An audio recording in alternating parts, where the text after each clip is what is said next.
YouTube channel near you.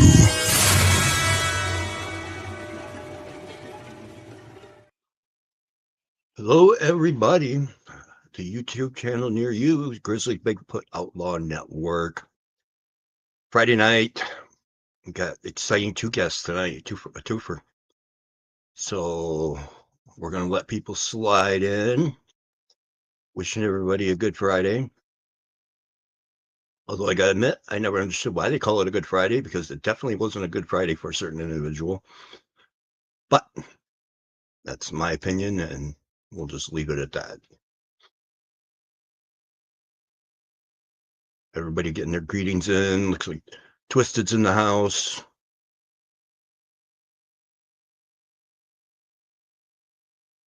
Sure, not the like button, y'all. Thank you. That's a good way to start the show, with hit the likes.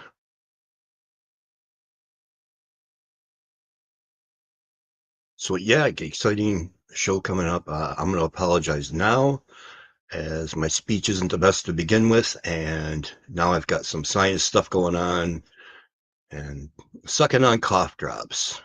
No, not sucking on these nuts, not sucking on those nuts. Those don't have nuts, never mind. Sucking on cough drops. Ludens, to be exact. Shout out to them.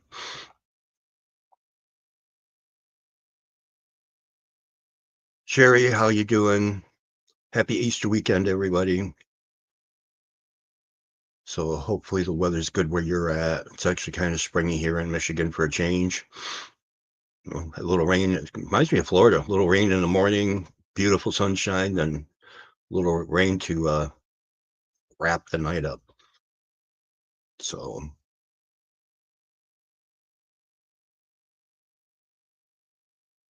very excited about tonight's guests. I've watched Host Bryan Bowden on a couple shows and absolutely love it. The fact that he will be very candid, and I almost want to. We can't do it on this channel because of sponsors and whatnot, but I'm hoping maybe I can get him on my channel where I don't have to worry about more monetization and stuff, and do a Rumble style interview, because I think that would be absolutely funnier than hell, and really get things going if he and I can go at it uncensored. So maybe we should even just make a channel for Rumble connected to, just to have a little fun. So Brian's very knowledgeable about a lot of things. So, but we also got the, Coffin Master himself, Mr. Kenny, aka Lord Starfox. He's going to be in here, and we're going to take him out of his comfort zone tonight. That was kind of the plan to getting him in here. He didn't know that at the time, but backstage and knows it now. So we're going to take him out of the science realm and get him into my world for a little bit. See how he fares. But with all that said, let's get everybody in here. So let's welcome Mr. Bryan Bowden. Sir Bryan Bowden, how are we doing? We're doing pretty good. The reason why it's called Good Friday is because the ultimate sacrifice of Jesus being crucified, actually taking on all the sins, and that's why. Oh, see, I didn't know that. I never actually knew that. I wasn't trying to be arrogant or funny or anything. It was No, I'm letting you know. Yeah, no, I appreciate it. I was totally clueless. I thought, it happens. We all, trust me, certain things we just take for granted. Like, people they think Memorial Day is about barbecuing, and although it is, there's a bigger point to it. Yep. So, I go out to the service for my grandpa every Memorial Day. Yep. And then we also got Lord Starfox in here. Starfox. It's Starfox. Hello, friends. How are we all doing? I'm good. What's up, buddy? Cramming the brain full of as much knowledge as I can, editing and repeat. Yeah. I'm pretty knowledgeable. I'm not an expert. There are no experts in this field in any of this crap. There are people who just had more experiences than other people. That's it. Preach. Twisted, I love you too, my friend. Thank you. Mr. Virgil Training. Sherry, Twisted, Virgil. I mean, we're in the UK right now. Bloody hell. Can you send me over a bull terrier, please? All white. Thank you. And yeah, you know what? You want to go on Rumble? We'll go on Rumble. Just let me know. I would So- love to do that because, it's not that I stumble a lot. It's I'm trying to send. I'm like Terminator. I'm censoring what words I can do and what I can say. I have to do that too because there's certain topics or words or phrases that get people upset, and then you don't get monetized, and people get upset and whatever. Yeah, I even saw today where a couple groups are posting that Google and Zuckerberg must be having a little bit of a feud because now you can't post video links directly. You have to put them in your comments to YouTube. So I can't just say, hey, look at this video with the YouTube link. I have to put, hey, look at this video. And then in the comment, put the YouTube link. I can't put a direct one. Well, they're all going through antitrust, so don't worry about it. Just when you think you see it all, like, they find another hole. It's a bit crazy, but we'll figure it out. Well, for those of us that, we know a lot about you, but for those of us who don't, can you tell us a little about yourself and what you got going on? And I mean, we're in the UK now and Japan, far as I know. Not a problem. I mean, yeah, it's I don't purposely do this. I keep a running tally of things I've done in the field. So I've done a lot. I started when I was younger. Originally was in banking and finance, worked for the World Bank, an International Monetary Fund, most corrupt organizations on the planet besides the UN. And I was been working in banking, broker dealers for a long time. Always been into this subject. Started off with TV shows, and then there was fewer books, and then I started going out. So I've been investigating for 40 plus years, on the ground, boots on the ground, actually going into the field. And I'm going to stop using boots on the ground because it's been overhyped and overused. I investigate everything. So, paranormal, I always classify as like ghosts and stuff. I don't do anything demonic. It's above my pay grade. I have kids. I don't want to bring any crap home and let other people that have more fortitude to deal with it. I don't want to. Although I did have a conversation with, and I would swear to it, the devil about a year ago, outside a gas station here in Florida. And it was in Florida, man. And it just, if you want to talk about it later, we can go into it. And then I met a friend of mine, Al Santariga, and some of you guys may know who he is. He's not the only Squatch father. It was both Al and I, the Squatch fathers, and I'm not going to go there, but whatever. In general, when you say that to Al, he'd just say something like, I'm calling bullshit. But it's not bullshit. It's not. It is what it is, and I just let him have it. I don't care. He calls me the paranormal professor. I'm not a professor. So I've done TV shows a lot more for UFO related projects like Alien Invasion, Hudson Valley UFO Witness 2, season 2. I'm the only one that I am aware of up to that point that discussed human mutilations versus, animal mutilations. Scared the crap out of Melissa Title, who was on the show.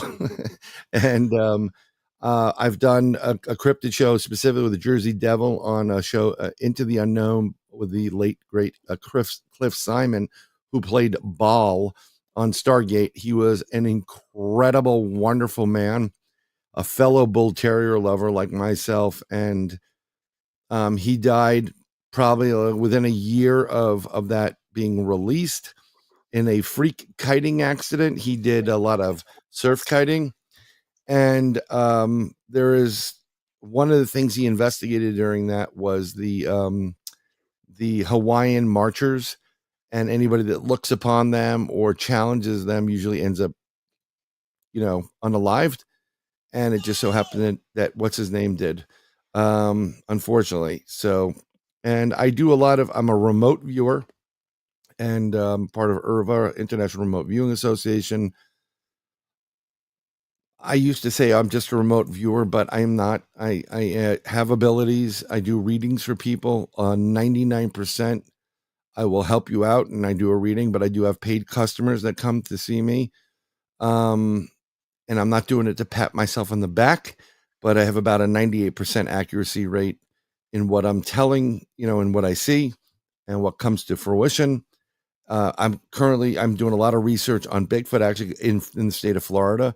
I'm going back up to New York for a little bit, and UFOs, mysterious beast, Florida man,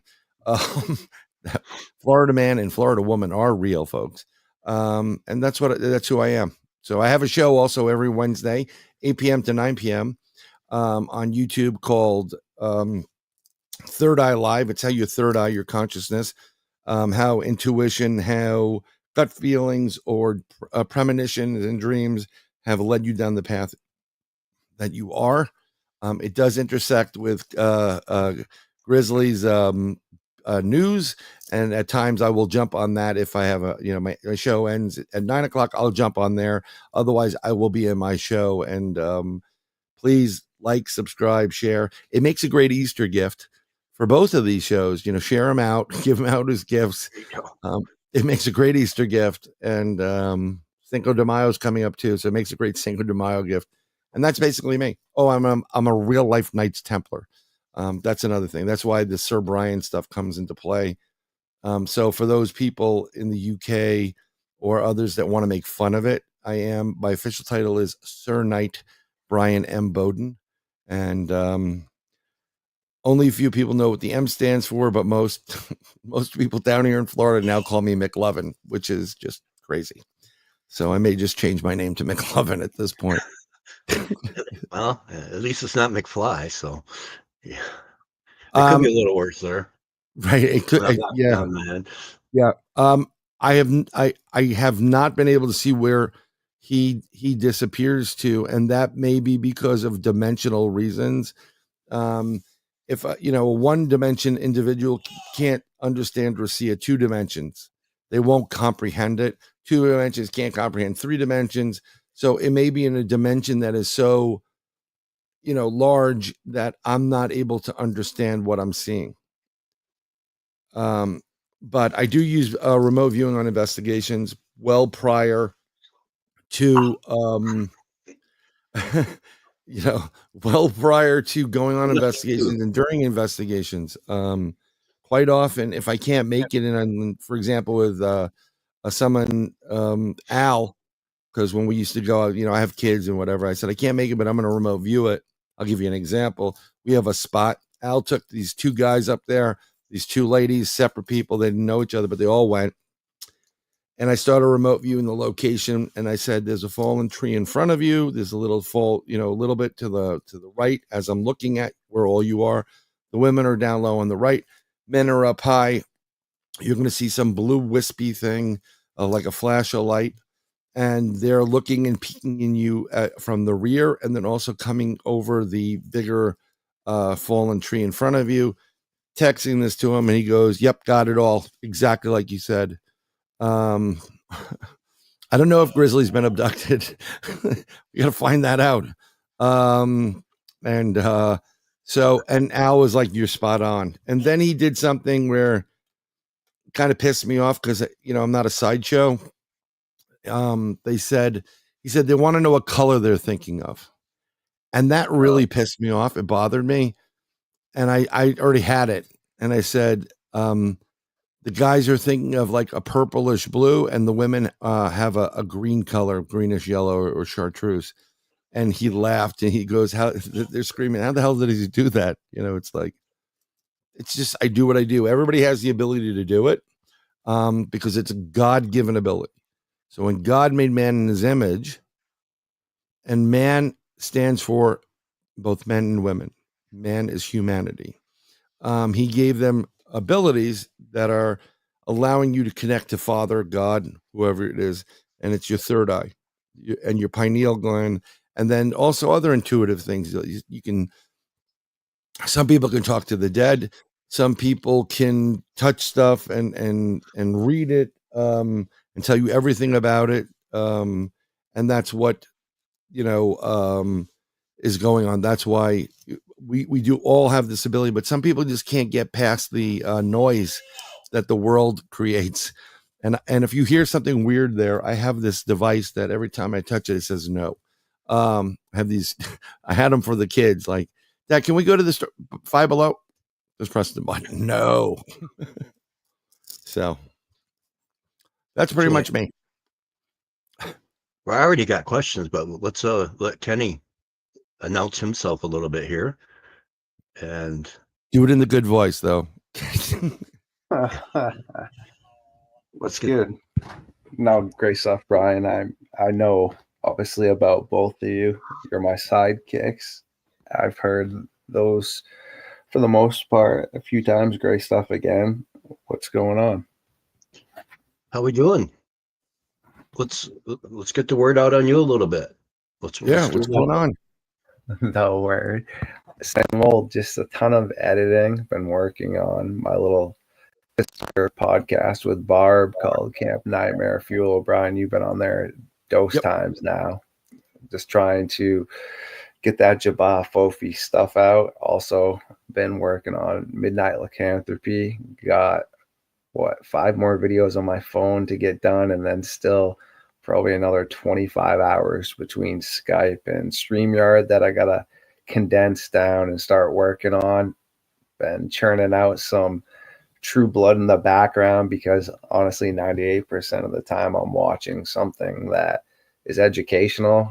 Entertainment for me besides sports is something that is knowledge based. So don't get me wrong, I mean, I watch like true crime stuff, but I'm always learning when I'm watching things because I'm pretty salty about how my hockey season ended with the Bruins and also the University of Maine getting popped out in the first round of the NCAA tournament. So I've been boo-hooing a little bit, but yeah, that's it, man. That was a shocker on the Maine thing, by the way. Yeah. Not as much on the Bruins because I'm a Ranger fan and I watched the last game last night and I'm like, who cares? You guys suck this year. Yeah, hockey's my thing. But I was wondering what was going on in the state of Maine. Great stuff. No, that was pretty deflating for sure because long story short, even though I know y'all want to touch about some other things, but like Brian said, I'm a huge hockey guy. Al was actually razzing me the other time when he was on Midnight Lycanthropy because he was saying at least he's got baseball and basketball because I don't. I'm just a big hockey and football guy, and the Patriots are butt cheeks too. So I'm in some for rainy days for quite You're a a Pats guy too? Well, I'm from New England. I'm born and raised in Boston and Maine. I mean, this is what we do, you know? Well, what can I tell you? We've got welcome Morgue Spirit. That's interesting. I was just trying to figure out if I should put that up or not. I can't figure out what it is. I'm might as well put it up so we can read it. Let's all see what this is about. Morgan Spirit. Virtual Cram, but confused with something. That's why it took me a while. I see nervous, scared, or unsure what to do, how to move, and you've been debating something to move. Go forward in your decision. You need to be independent. Your own changes is hard, even scary, but you need to have confidence in yourself and you will be fine. I feel like you're having problems with family or someone close to you I've known for a long time that make you feel unhappy, and what you're seeing around you continued. Oh. May the good Lord protect Grizzly. Let's hope it's feels the probe him. There's a contrast in predictions. Yeah. That's one, be cautious with what's around you, and the second one, I hope you don't get probed. Yeah, well, you don't want to get probed. If you do, you don't want to remember it. Plausible deniability works great. Yeah, and just so you know, the probing only happens to men, by the way. It's the truth, and the reason for it is if you there was a movie, I forgot what movie it was, but if you need to get a sperm sample quick, there is a little switch inside at a certain point, and the minute you touch it through the the rear, you instantaneously ejaculate. So that's why they do that. Women don't get that. Women get their eggs taken through other means. So kind of like a semi-probe. I got ruined on the whole probe thing because of South Park. It's now every time I think of probing, I think of South Park with Cartman with the satellite dish coming out his butt. Yeah. Those guys will ruin a lot of things, but you definitely don't want to remember it. Yeah, it sounds too close to and more invasive than even a colonoscopy, and I don't want to remember that. So. Yeah, I don't remember. I remember waking up during the endoscopy, and I thought I was choking, and the doctor, all I saw was this waist and something that looked like a big black, whatever. And he's like, "Relax, Brian, take it in." I'm like, "I ain't taking that shit in." And I held them off, and this little nurse kept jumping on. They hit me with another one, whatever. But yeah, the problem with the abductions is, I don't believe anybody would volunteer for them to begin with. It's really an intense, and there's no emotional component to it. They're black and white. So it's kind of being raped, and everybody's getting raped. Not only just women, but men. So when someone touches you and does things to you and without your permission, that's rape in the sexual areas of your body. When you do have permission, it's called OnlyFans. And that's a totally different subject and not on this podcast. So, yeah. Yeah, an exchange of money even for that. Yeah, it's like seriously, you want to buy me dinner first before you stick the probe someplace? I'd like to know who I always say it. I'm like, if I have alien kids, because I have 2 instance of missing time. If you want to give me their social security numbers and I can declare them on my taxes at $13.50 a kid, I just don't want to explain like the IRS agent. So, this child that you have here, is mother's Venusian? Yes, she is. I don't see her quite often, but yes, yeah, don't put it in the wrong hole, brother. It's like the shocker. But yeah, it's not a pleasant thing that goes on with abductions. No, I woke up at the end of the colonoscopy. I don't know how we went down this hole already. Literally. Well, it's I felt the tugging. Yeah. I felt the tugging, and I said, "I better not feel your hands on my shoulders." Yeah, seriously. But this is, they knock you out for that too, because it's very invasive. Sometimes in early on, they would give you like a twilight. Like, seriously, dude, I don't want to be awake for any of what you're doing to me. So they're scoping to see if there's a problem. Extraterrestrials of different races are violating you to get sperm and eggs so that they can inseminate either some of the others within their race that is on the ship or whatever the hybrids are. And it's a simple thing. We actually talked about stuff like this in high school. If you went to high school, you didn't go to high school, there was a box with 4 quadrants in it. 1, 2, 3, 4. And one was, they do it with the XY chromosomes and stuff like that, male, female, right? So if you have an extraterrestrial and an alien, right, and you mate them, there's 4 outcomes. There's going to be extraterrestrial human in one box. The bottom opposite is going to be human, more extraterrestrial. And then the top is going to be human, and the bottom is going to be extraterrestrial. And eventually what you can do is, through different breedings, you can breed out everything and just get the extraterrestrial. And the reason why they do this is from reports of people I've interviewed. And it's just almost at times been kind of just embedded in my head. 99% of these extraterrestrials and beings have destroyed their own races. So if you I'm just going to pick something like a Venusian. I don't even know if there are Venusians. And they come here and our planet's dead. We are sterile. We have no breeding ability. But you humans, which is us, we have the perfect mix for creating foundations and new life. That partly goes to our DNA, the way it's set up, and also our junk DNA that tells the regular DNA what to do and not to do. It's almost like a regulator. And we're the perfect blend to recreate life. And we can do it with multiple different beings, from insectoids to reptilian to, you name it. I don't know about the light beings, though. That's a totally different ball game. Light beings and then interdimensional beings. That gets a little bit different. So is this a repopulation for them, or is it to adapt them for here?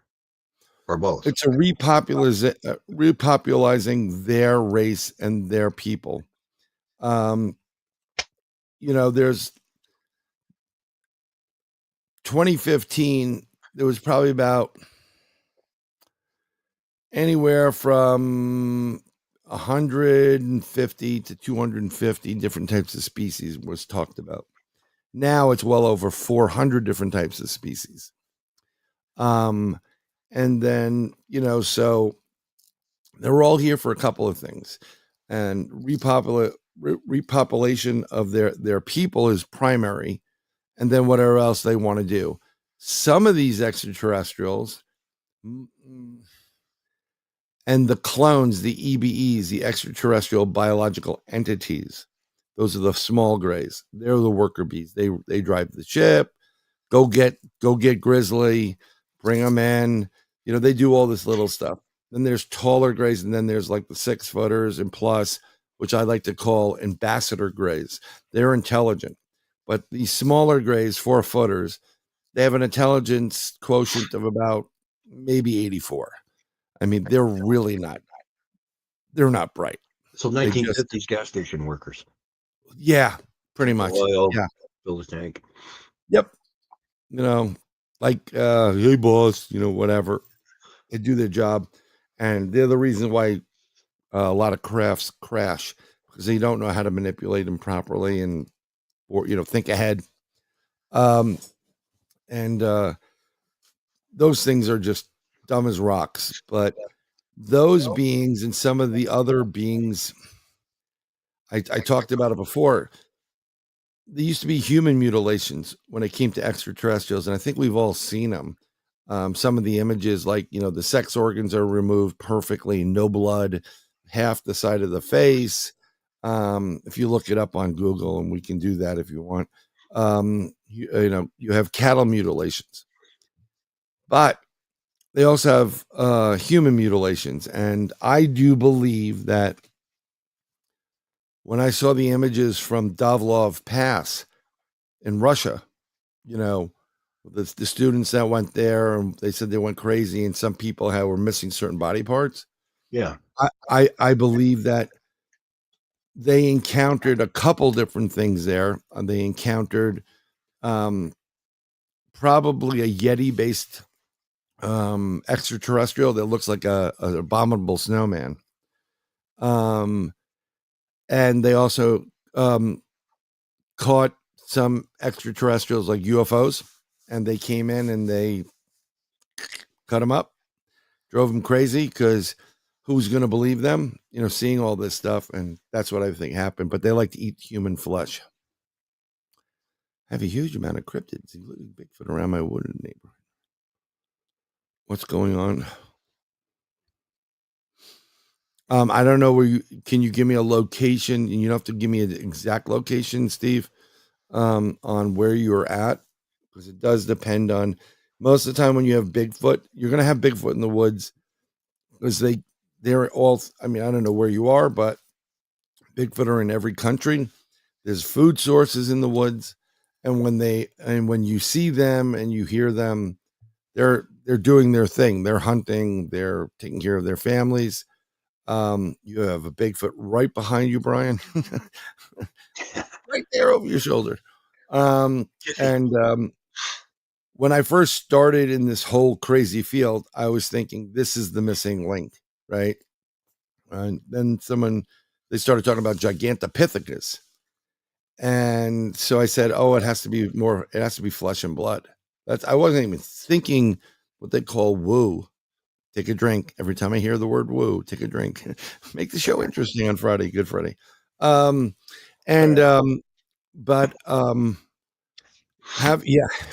Having had several dozen experiences, some of which have been my foot was no more than 6 inches away from the head of a Bigfoot when I was about 10 years old at night, 3:00 in the morning. Pretty unnerving. I didn't think it was a Bigfoot at the time because I didn't think they were on the East Coast. This was out of Connecticut. And but something big was there. Most of the time they don't, Bigfoot they don't want to have any problems. They know how dangerous humans can be.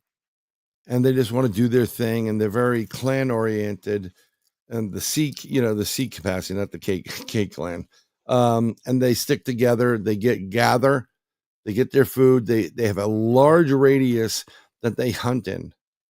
And when they get threatened or something happens, they can go interdimensional. So they have the innate ability to change their molecular structure and go from flesh and blood into a different form of energy, which will travel into and molecules that travels interdimensional. This is why if you see these reports about Bigfoot in the woods and there were orbs or what looks like bright red lights or UFO lights, that's Bigfoot. Because what's happening is it's changing its physical form into a different form of energy to convert it from that form of energy into another one. It's all innate. And then they actually go interdimensional because they change their whole molecular structure. They can open up portals. They know how to use them, go in, and then they're gone. But in the conversion process of energy from one form to another, it gets to an event horizon, and then it pops or sparks. That's what you're seeing, and then it changes its form. It's kind of like when you're flying in a plane and it hits the sound barrier.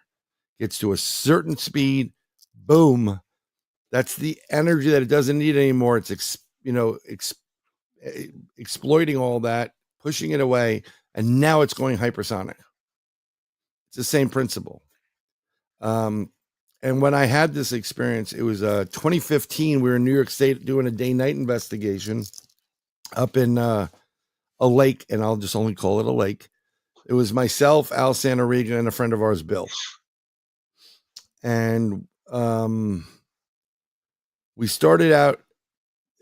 There's a lake that you have to get out of there at sundown. That's when it closes because it's a state park. But because it borders along the Appalachian Trail, you kind of have like leeway to play around with. And we parked the car about a half a mile away, walked down. It's about a mile to get to the, from the front roadway to where the lake starts, the mouth of the lake. It's about a mile. And then you can go two different directions. You can go to the left, which are paths there, and then eventually they intertwine with the Appalachian Trail. Or you can go to the right and kill yourself because it's a goat trail. You cannot move. I mean, you're going to die, right? To get to where we were on the opposite side of the lake, it was about 2 miles. And and while we were there, I'm just going to show you the setup. I'm sitting, then 10 feet later, it's Al. Then 10 feet to the left is Bill. Bill has a small rock wall behind him, if you've seen him in the woods. Al's behind a big pile of rocks. I have open woods behind me, but it's on a hill. And so throughout the night, we get to this campsite area. We're doing some tests. It wasn't bad. Everything was pretty quiet for the most part. Even though there was meteor shower, full moon. I think it was St. Hollow's Eve too. And we couldn't start a fire, so we used some glow sticks every once in a while. But we were hearing about 200 yards away from us, at the other end of where we were, kind of near the river, the other end of it where we originally came in, you can hear tree knocks, you can hear rock knocks. There are signs everywhere. They're cairns. You know what a cairn is? It's when people take rocks and they build these, like, it looks like a rock human. It's the weirdest thing. The Inuit do it a lot. It's a warning. Don't come here. You're going to be facing some problems if you come here. That's why they build it. But we were hearing tree knocks and rock knocks, and the air just seemed different. It seemed like there was a little bit more of a pressure in the air, and we came in about 4:00 in the afternoon, just before sundown, because we didn't want to, have to go out. Wanted to get in, but we didn't want to spend all day there. It would have been a pain. And we're set up there, and little by little, we're hearing these rock knocks and tree knocks and movement on the leaf litter. And this pressure is building. It's the best way to describe it. It feels like I'm in a pressure cooker. And there's a lot of energy there. And we try to call our psychic out in Arkansas, and she couldn't even speak. She sounded, couldn't get a word in edgewise with her. And we're like, okay, we'll call you back if you hear us click. And as we're going, Al has a parabolic mic, and I'm doing some other tests with EMF meters and Geiger counters, and just trying to get readings. And they're getting like a Morse code signal from upper part of the trees. Now, what happened at this lake was there was a nuclear accident, and there was a company that was allowed to use the property and use weapons grade material to try to create a different type of engine. And they had an accident. But don't worry, folks, the government cleaned it up. Yeah. Which they did not. So where we're at, if you go back the number of years when the accident was, the trees that are giving off a Morse code signal up top would be where we normal level right now. So it's logical. So I'm like, okay, that sounds like Morse code. And at one point, I'm just hanging out, and we hear something moving behind Bill's side of the woods. It's dark now, and we're like, okay, there's bear there, there's a cat, big cat, and who else? Whoever else is there, and we're just hanging out. The next thing you hear is something galloping towards Bill. Al gets up, Bill runs, he's gone. And Al grabs him, and I already assessed where I was. I'm not going in that water. I'm not climbing over there. If I run in the middle of the night, I'm going to lose my eyes, and then I'm going to knock myself out and die. I'm like, it's fight or flight. So I moved to the right of Al, took my machete out, because none of us had firearms at the time, and you couldn't bring them on the property anyhow. You go to jail. So we're waiting. Al always says, he was ready to sacrifice his arm. And I always say, I'm calling bullshit. Sorry, Al. No, it's just, he was grabbing Bill so we wouldn't get hurt. And we're like, stand your ground. And I was covering a certain area on the right, like perimeter. At one point, we just threw the lights on to what was supposedly behind where Bill was, sitting. You felt it. You felt it hit the ground, Thank you very much, my little machine. And if it was you would have run too. You were like, what the hell is behind me? Because bears do bluff charges and what have you. So I was ready. I mean, like I had a machete behind me, a machete on the side. And when we threw the lights on it, Bill had a 6 million candle watt power lamp, one of those things. Nothing's there. We had FLIR, we had infrared, we had full spectrum, not a freaking thing. We ran over, not even like footprints. It was insane. So it was like, what the hell was that? You know? So we calmed Bill down. You know, we investigated a little bit. We couldn't find anything. Bill sits down, and Al's still walking around with the parabolic mic on. And the next thing you hear a rock knock 200 yards away from us. Then you hear whoop, whoop, whoop, really loud, vibrating your chest like it was there, right there. And it was whoop, whoop. The third whoop was at the other end of the lake, 2 miles. And it was at that point I said, the only way you can do something like that, do a whoop, whoop, and the third whoop without changing your vocals whatsoever, is if you were able to open a portal, step in it, and then jump out at the other end. So everything changed for me that night. I was flesh and blood. Now I'm more, this thing could be an interdimensional being or have the ability to. And I have not moved away from that point forward. But Al was like, I think there are people here. I'm like, Al, that was not a person. You know, this was the closest whoops are on the Sierra Sounds from Ron Moorhead. You're like, whoop, whoop. But it's, if you've ever been to a concert and someone just hits the top E string on a bass and you just, you know, you're feeling it. That's what it's like. Or if you've been in a band and you've been on a stage and you're in front of a stack. Yeah. Your whole body vibrates. And that blew us all away. And I was like, you know, Al, that's not people, you know, you're out of your mind. And it was at that point I realized, in my opinion, and I told him that later, I think this thing was a scout. And what it was doing is it got a signal from whatever its family was at one point, 200 yards away, trying to get over to where we are.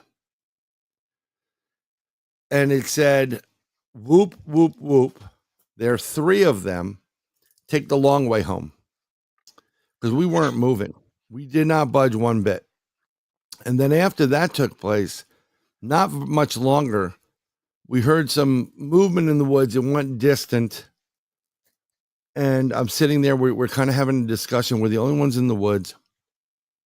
And the next thing you know, I hear something going through the trees. Break, break, break. Something being sailed towards me. And something breaks behind me. I get a thud, roll, roll, roll. And then I get knocked out 10 feet from my chair. And it's like a boulder. So he threw a boulder at me because we didn't move. And that was kind of like, I always, you know, like if I was ever drawing a cartoon, it would be Bigfoot going, fuck you guys. Fuck you. You know, it didn't want to hurt us because it could hurt you at any point in time. He could have killed me. He could have killed all of us. Split second. He didn't want to do that, or she didn't want to do that. They just wanted to get their family or their babies from point A to point B. And that was the last of it. And then that pressure that was building up, that was really intense, gone. So we hang out for a bit longer. And I'm like, wow, that was pretty freaking cool. It was great. Getting later. And we decide, you know what, let's go to the next spot. So we pack up our bags and stuff. And we start heading over to the next spot. We have our headlamps on. Al, Bill, and myself. I believe it was that way. I thought it was Al, me, and Bill, but that was the second end going out. But we'll get to that. And when we're walking to the top of the lake, as we're getting to this opening where you can see, like, you know, it's a shoreline. You can see 2 sides of the lake. It's like the closest part, not the area. Stars are beautiful, and you have a craft that's on the right side that's more orangey, almost like an incandescent light bulb, you know, when they get a little bit orangey or yellow. Yep, start to dim. Yeah, no, and it's moving. So from my right side to my left, so that would be from west to east. I'm just trying to remember the orientation of the lake. and it's moving, and everybody's, unbeknownst to me, everybody's kind of like seeing it, and I go, "What is that?" So as soon as I say, "What is that?" it stops, and now it's coming right towards us. So something I did when we started to move over to the next group is I had this Q4 or T4 Olympus camera built for underwater photography. And through certain algorithms in the software, it's able to take the low light and really take great no light pictures, and you still see the details for a lot of them. So it takes video and audio. And I was going to put it in my bag, and I said, Brian, don't be that guy that puts it away and needs it. So what's up, Woo? So what happens is, Somebody said, "Whoa." yeah, well, Woo's there. Yeah, go take a drink. That's actually funny. Yeah, and I was looking for it, and this thing comes right over to us. So we put our lights out because we don't want to be spotted, because we don't know if the government, like the park rangers are using a drone or whatever. This wasn't a park ranger drone. This was out of this earth, and it starts making a weird sound, like a humming, like, and then like a musical, and it shines a light, and it's kind of shining near us and scanning. And on the video that I took, which I would have kept recording, there's no way I would stop it in any way, shape, or form, especially when I have a UFO in front of me. I mean, like my last personal UFO video, not last one, two, but the fourth to the last, it's a 5+ minute video. I'm not going to stop until it goes out of camera or frame, or I run out of tape, for example. And on it, you hear Al say time check, and then Bill says 9:15. And then Bill sounds, I'm like, what the F is this thing? And I'm trying to find it. It's on YouTube, and I can try to find the video and share it with you guys, and this way you can see it. But Al, Bill sounds, yeah, what is this thing? Very robotic. Doesn't sound anything like Bill whatsoever. And so, after a few minutes, we decide to go to, get out of there. Our camp area that we're going to is not that far away. And like literally 10-minute, maybe max type of spot. I'm finding it right now as we speak. And I'm going to see if I can get, there we go. No, I don't want to play all of them. Oh, I hate when YouTube does these things. That's okay. The little grays that you talked about with the low IQ?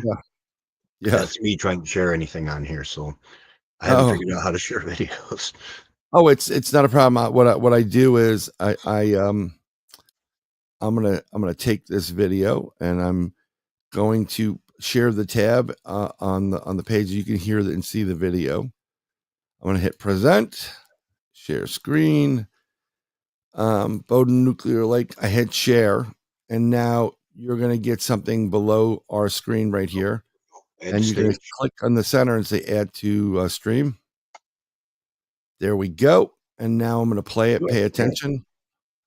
This is the actual video.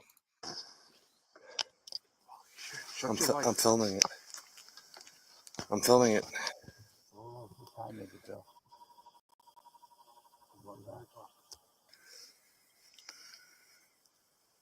shit. No. Holy fuck, this is not making a damn sound. Holy shit.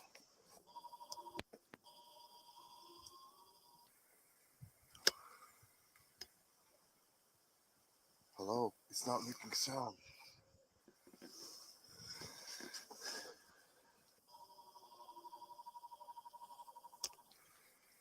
What is this?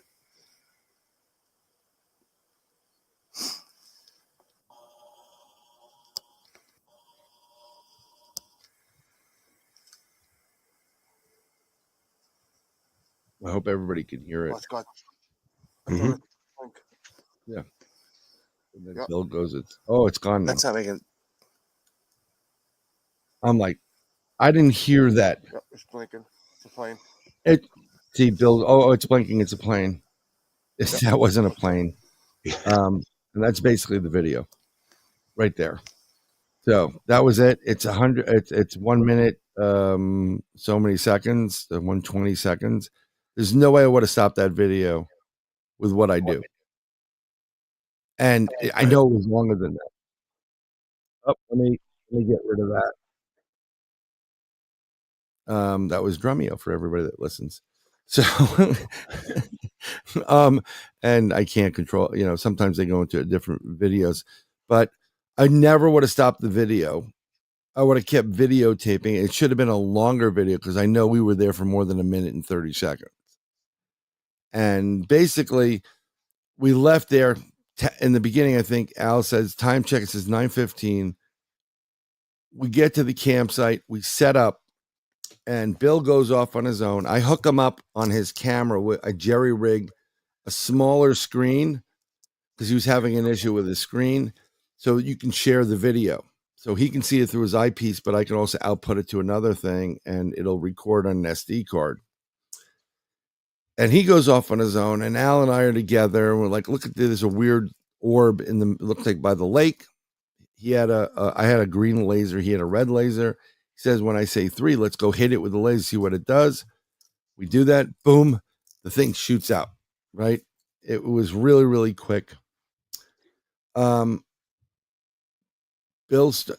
I remember what the psychic said, that we were going to see some strange beings in the campsite area, like guardians of the forest, she said, like Indians and Bigfoot and gnomes and fairies and some other things. And I'm seeing this with my naked eye. I'm seeing these little people, very much like gnomes, bouncing from tree to tree and kind of peeking and hiding. And there are things around us. And I said, you got to shoot around us, dude. There's beings and stuff in those trees. And I'm pointing, and Al's looking in the camera with Bill. He's at the side piece, and we're capturing a lot of this. And we're doing this, and it seemed like we were there for at least 45 minutes. So that would mean 10 o'clock, right? So we stop. Bill decides, oh, this is great. Let's go watch this video. We go hit the the play button, and it says video file corrupted. And it's not one of those magnetic ones. It's the small plasticky SD cards. They don't get corrupted. The only way they get corrupted is if you melt them, because you melt the surface. So something did not want us to capture that, and it was good stuff. Bill goes off on his own, and then I'm not paying attention to the time at this point, but I said, hey, we should call Cindy back. And Arkansas is an hour behind us. So if it's 8 o'clock here, it's, 7 o'clock there. So Al does this all the time because this is what we do. I do it too. He goes, time check. So I look on my watch. It's 11:45. And he's like, what? No, there must be something wrong. I said, well, check your watch. He goes, no, 11:45. So we're perplexed by this because it only took us, maybe we're 30 minutes, 40 minutes, but that was from 9:15. It should be no more than 10:30 max. Now it's 11:45. So I'm like, we'll figure this out after. Let's ask Cindy. And we call her up, and she's like, what the hell's going on with you guys? In her Arkanese. And we're about to, tell her some things. And we told her a couple of things about, we had an encounter over there by the first campsite, and we had some weird stuff. And then we hear what sounds like a family walking in the woods, like at midnight with their kids. We're like, I know it's trick or treat. I know it's Halloween. What the hell are you guys doing here? So we hang up on her quickly, and we're like, Bill, turn the light on, turn the headlamp on. Guys in the dark with machetes. like, what would you do? Depends on what state you're in, by the way. So we turn the headlamps on and we're waiting for these people to come over so they see us. They know, oh, we don't startle them. And we're waiting and we're waiting. No one shows up. So we use the lights again. No one's walking there. The sound died a while off. And we're like, what the hell's going on? So we call Cindy back after that to tell her. And she's pissed at this point because you don't just hang up on a woman. Because they'll get pissed at you very quickly. What the fuck are you guys doing? Blah, blah, blah, whatever. And we told her, we said it sounded like a family was coming. We didn't want to scare them with the night. She goes, that family's not there. You're in a time-space rip. That family will be there tomorrow, in the afternoon. And we're like, what? So everything was just crazy at that point. And she's explaining that's time-space rip. Did you see those creatures? Did you see them? I'm like, yeah, we saw the creatures, but the card's corrupted. It won't work, and it never did work. So she's pissed off. She goes, I'm tired. I'm going to sleep. She goes to sleep. And about that time, we're like, how much more are we going to do? And Al goes, nothing really important happened. And I'm sitting there and I don't want to say anything. And I'm like, there's a lot that happened here tonight. I don't know what the hell you're talking about. But I'm not starting. I'm just trying to calculate what the hell just happened to me between the craft that came in, the Bigfoot thing, time-space rip, the things I was seeing in the woods. I was like, what the F? So normally after an investigation, I don't know if everybody else does it. If we leave the place and we usually go to a diner and get some coffee or something to eat and use the bathroom and discuss like what's taking place, like a debrief. But this night we didn't debrief. So Al took Bill home to his car, and I had to drive from upstate New York down to New York City. So I'm like this the whole night, looking around like, where the hell are the UFOs, whatever. I get home, I go to sleep. I do my ritual when I leave. When I come home from an investigation, my wife's caught me doing this a couple of times. I lived in an apartment building at the time. I come in, I leave 2 garbage bags there. I strip absolutely naked. Not a pleasant sight for me either.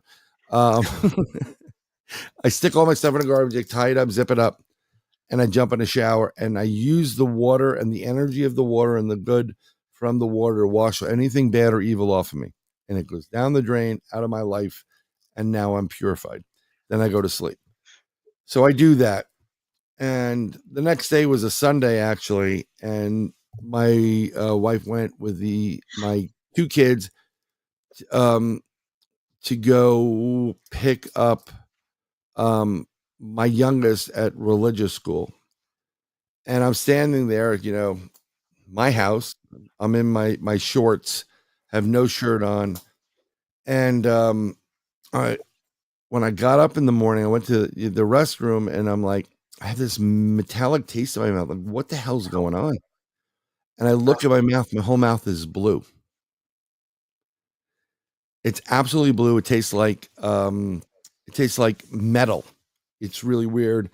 And I always say it looks like I ate a Smurf that night,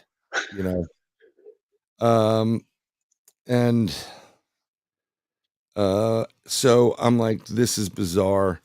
I'm going to go talk to, I got to call Al and see what the hell's going on. So I call Al up. I'm like, hey, anything weird happened to you? Do you feel weird or something? I said, he's like, well, what do you mean? I'm like, well, I woke up and I don't remember eating a blue Smurf.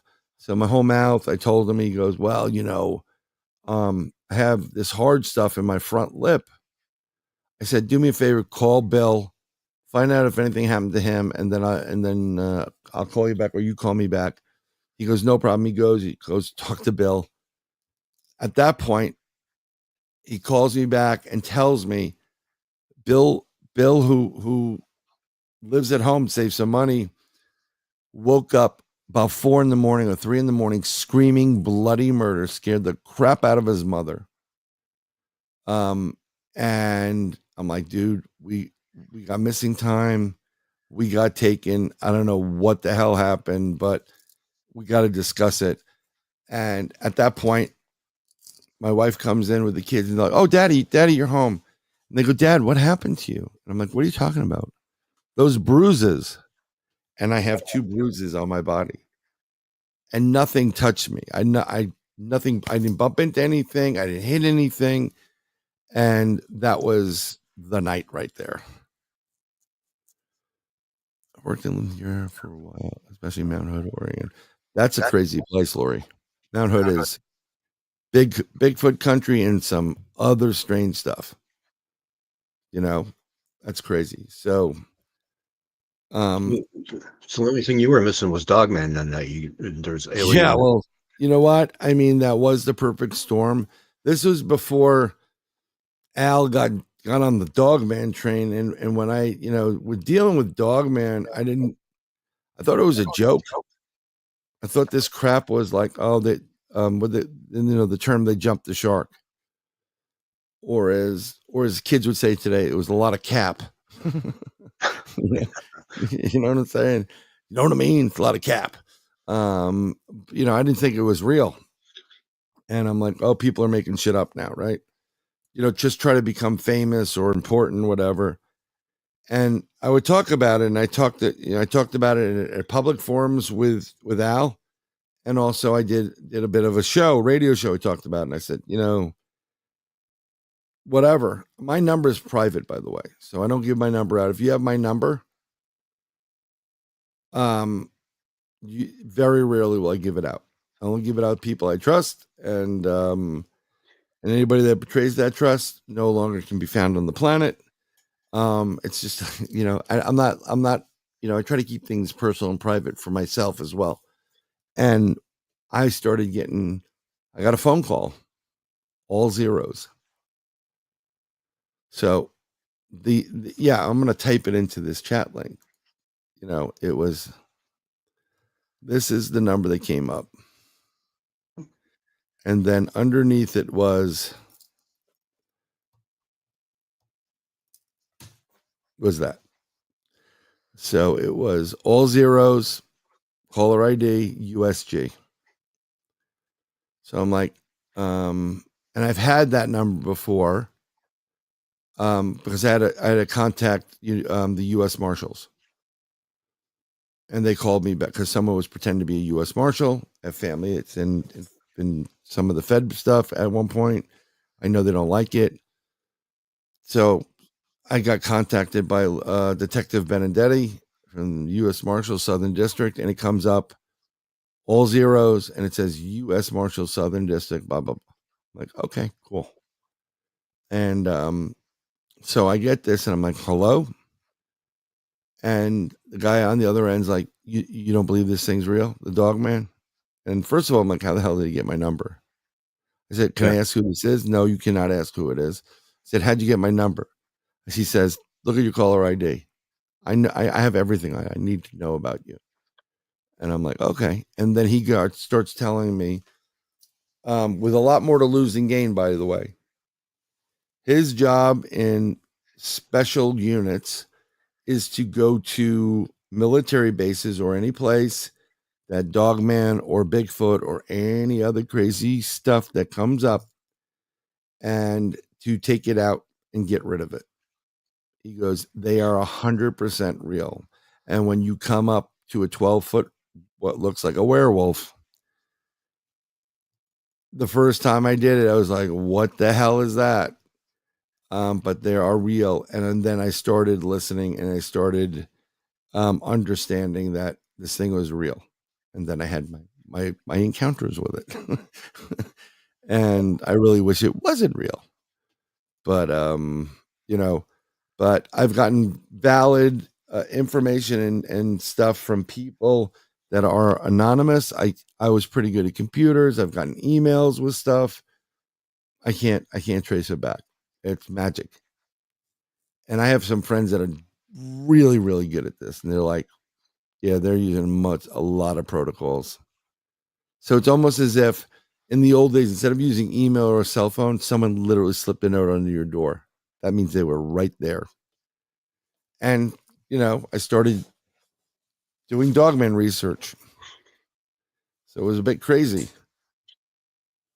Well, yeah, that's kind of a nudge to go in a different direction. If there ever was such a nudge, that's more like a push off a cliff. But yeah, I mean, it's an insane looking creature. It really is insane looking. It's like a rabid pit bull. One of them that I was more like the Van Helsing werewolf. And when I say that, if you look in the movie Van Helsing, the werewolf is like this, except in the movie Van Helsing, it was big, but it wasn't broad like this thing was. These are broad and their ears point right up. And if you see them in the light, it's really menacing. They have a snout, a big snout, big teeth, like canines that are like monstrous. And then some of them have like razor blades coming out of their hands. And when you get up close and personal with something like this, it'll make you think, you know. I mean, it's not something you really want to meet. You know, Bigfoot's kind of cute and fuzzy, and they're dangerous too. Not all Bigfoot are, you know, for the most part, they want to leave, you know, you stay away from the humans, but there are a few that are known if they're young Turks, like teenagers, hooligans in front of a store, blocking the entrance, you know, causing, you know, shit. It's craziness. And then, you know, I haven't heard this yet, but since Kenny's still here, I brought up some stuff. This is, I hope you guys can hear it. This is a Cincinnati, Ohio Dogman.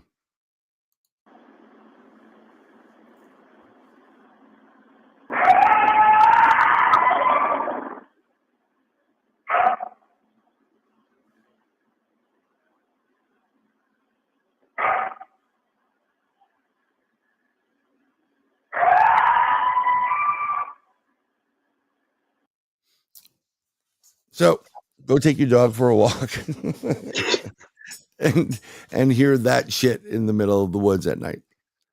Yeah, Bigfoot. Let me tell you something. Bigfoot are cannibals, and they will eat human beings too. yeah, I've always my thought was, you know, even a good Bigfoot on a bad day can make a bad day for a good person. So everything's timing. And with Bigfoot, it is timing. I mean, if you have, I don't want to go this way because someone else is doing something. If you have a teenage based Bigfoot and it needs to mate and it's in a rut, you know, Yeah, they get nasty. They want what they want. And that's where the animalistic ability, you know, dogs are the same way. You know, cats, all animals, when it's mating time, you don't mess around with any of them. It's a natural progression. Like I'm in Florida and I forgot the months, but they're like 2 months. I think we may be in one of them. It's alligator mating. They're no joke when they want to get laid. It's not a joke. They're vicious. I mean, and who's kidding? Who's everybody? I mean, come on. You get to that yeah, point they don't have, too, and you're at they the don't have bar, to and you're get like, alcohol, you know.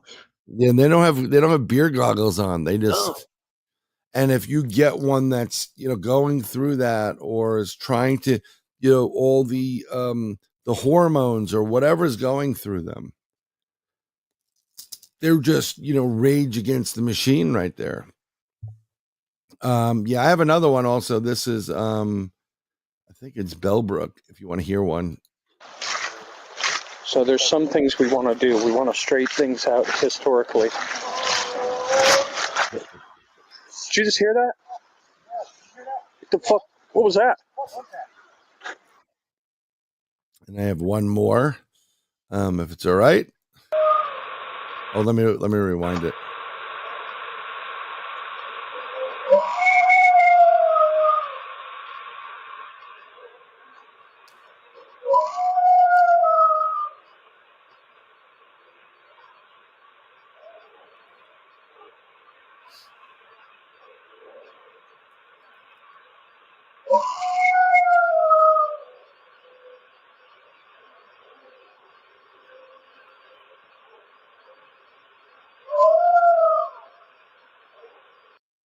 How about that?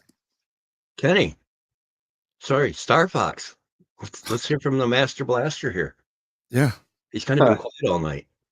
What's good, my friends? No, I'm just And the sitting here bong and no. playing with my little pet jumping spider I've got recently, which is pretty cool. I'm just listening to y'all hit Oh, it. Yeah. I got a ton of jumping spiders on my back porch. I'll send them to you.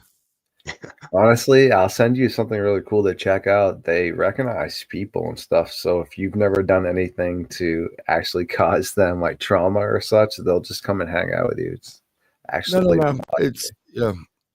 And well, I have an image that I was just sent of a Dogman that is out of this world. And I haven't gotten the permission yet, but when I do, I promise you I will share it. And I'm really working hard to get the permission on it. It's pretty damn good. It's not that blurry shit that most people have. No red circles?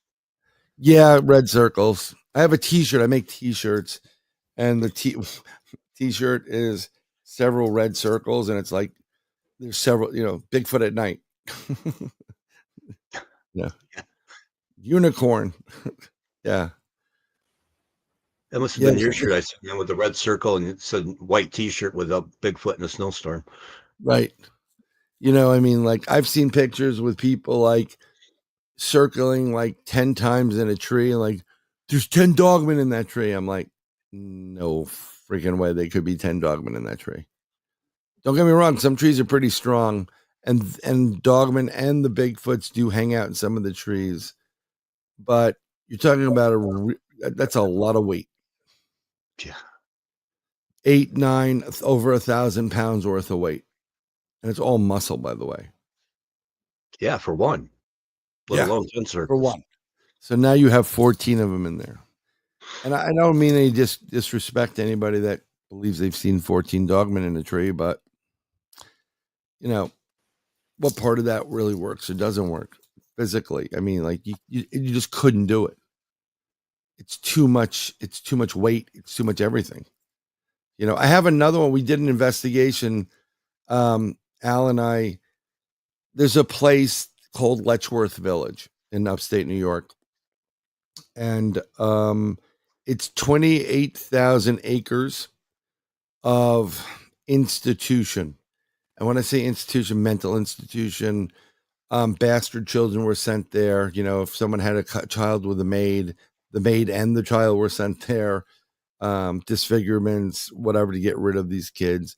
And you had people or individuals there that were being born all the way up to like 99 plus. And they experimented on certain stuff, certain things that would go into your body. I'm not going to say any more because I want Chris to have his channel. And the candidates that were good candidates for use publicly were ones that didn't unalive people. So when they did unalive people, for whatever means, they buried them in a burial mound. And that was at the other end of the property. And we were investigating that burial mound. So we drove there, we drove the backwoods, and it's a 2-lane country road. And when you get to it, there you go past this big cutout for all the utility wires, like utility corridor, which is always a good place for any one of these cryptids to travel and not get caught, so that was pretty good. Yeah, there was a full moon, by the way, the night we had. I'm just looking at Ninja Dave. And so we pull up and we pull into this gravel portion of the road, and we get out of the car and we walk in. And as we walk down this like little bit over a quarter-mile path, down, it opens up to this area, and in front of us is a big tree and a big mound, but in front of that is a monument that's probably 5 feet by 5 feet wide, or 5 feet by 6 feet wide, or something like that, or whatever it is. And on it is a plaque of the individuals that are buried in these unmarked graves, not all of them. and it says we will continue until we can, we'll overturn any stone or whatever, just to fill in the blanks of who's been buried there. So I said, if we're going to do this investigation, now I'm in paranormal mode personally, like ghosts. I'm not in cryptid mode. I'm not in Dogman mode or in none of that. I'm in paranormal mode, like, EVPs, make a meter, K2 meters, whatever. So I said, let's put our stuff behind that monument. At least our backs will be protected and we can still see the mounds and whatever. And as we're doing it, we hear a quad flying through, and these two kids fly through on a quad, and they're zipping around looking for, it looks like they're looking for us. They're talking on the radio. I don't know. We can't find them. We'll look for them. We'll look for them. So I'm like, you think they're looking for us? And I think they are. So they go through the mound area up this little path, and then that path connects to an area where it opens up that goes over the utility corridor onto the other side. And so we're like, wow, these, I would normally think that's the place where they're drinking beers, and whatever. This is November, by the way. So maybe they're off from school. They're doing their thing, and nope. When they come back around, they see us, and we get up and we say, hey, what's up? And they go, what are you doing here? Really abrupt. So we said, oh, well, we're paranormal investigators. We're investigating the mound. And you can hear them. They're paranormal investigators. We're out of here. And they take off as fast as they come. So I was like, that's a bit odd, wouldn't you think? He goes, yeah. And so Al and I go on our investigation. I'm doing like EVP work. He's doing EVP work. And you hear all these like dogs barking, or these big animals, like big dogs. You can hear them in the background. And there's only very few houses. So it's like a house, no houses for a long while, then maybe another house a mile down the road or whatever it is. So I said, those kids probably came from that other house. I said, maybe when they come back, if they come back, maybe we'll ask them, have you seen anything here? So we put that in the back burner. Al does his thing. I do my thing. And Al starts talking about, I'm getting a Dogman vibe or whatever it is. He's thinking Dogman. I'm like, dude, I'm in paranormal mode. I'm not in Dogman mode. Everything with Hal at one point was Dogman. Okay. So he's doing his thing. I'm doing mine. And I don't get it. I said, those are just dogs, dude. They're dogs barking. Country dogs. They bark, They hear, weird noises, they'll bark. So we do the investigation. Then we walk up to the other side. We follow that, this line up this little hill, and we go further. We go over the cutout for the utilities to the other side. And we're both looking at it. I'm like, wow, this is really cool. If I was those kids' ages, I'd be smoking weed and drinking beers back here. I wouldn't be worried about anyone coming in. That's what I would be doing, right? I'm being truthful. He's like, yeah, this would be great, So as we're coming back down, I said, there's not really much. We're not getting much there. I said, let's go into that in-between corridor, because you have the power lines going through. Maybe we can pull something from the power lines. And take out the EMF meter, and it's just standard. It's normal. It's not wavering, because the power lines, usually when you get near power lines with a K2 meter, it fluctuates because there's energy going through, but nothing. So I said, you know what? I had one of those that had it was like 45 on the digital meter. I'm like, it's 45. I'm like, let me ask, if there's a spirit here or whatever from the cemetery, can you raise that number up to 62? Or, I believe it was in the 663 or whatever. And it starts raising. I said, oh, that's really cool. It's working. And then it gets to 63. And it hovers. We say, thank you very much. Can you push it up two more points? It goes 65. So now I think we're having an intelligent thing going on. Al's excited. I'm excited. We hear the dogs barking. And we keep going. And while he's talking to it, I turn around and I look up, and it's about the 9-foot mark. In the trees above us is a fresh break. And I go, dude, look up. He's like, what? I'm like, look. He goes, oh, that's interesting. How the hell does it have a fresh break up there? Yes, I am. Spell my name right, my sister. It's Bryan. Why? Because I love you. Mousc. So Al goes, I'm like, that's very squatchy, isn't it? He goes, well, I'm thinking Dogman. I'm like, I wasn't Dogman, but those are just dogs. But that's a break pretty high up. So Al goes searching around. Dogs are barking in the background. He finds a stick, like a branch, tries to hit a tree, do a tree knock. Nothing, it obliterates. It's one of those like birch trees. So they always get hollow after a while. So he finds another piece of wood. It's great. And he goes, whack. Every dog shut up. Like that. So I looked at him and go, now that's interesting. He goes, yeah, that's really interesting.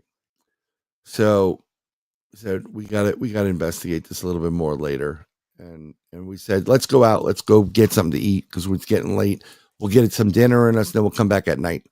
So we started walking out, and we didn't notice this at the time, but as we're walking out that a little bit over a quarter of a mile, on the left-hand side, there's a pathway. So we said, hey, let's go check it out.